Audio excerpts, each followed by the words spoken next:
আসসালামু আলাইকুম। বর্তমানে বাংলাদেশে কোনো জায়গায় জনগণের সেবামূলক কোনো কাজ হয় না। আপনি হাসপাতালে যাইবেন, প্রশাসনের কাছে যাইবেন, বাজারে যাইবেন, কোথাও নাই। বাজারে দেখবেন 140 টাকার মাল ফেসবুকে 70 টাকা, বাজারে 90 টাকার মাল ফেসবুকে 60 টাকা। ঠিক আছে।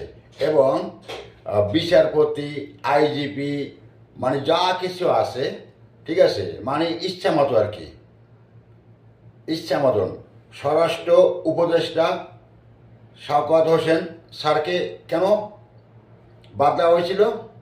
সে যখন প্রতিটা হাসপাতালে ঘুরে ঘুরে দেখছিল, তখন দেখছে যে ওখানে যে মানুষগুলোকে আহত করা হয়েছে, মানে গুলি করা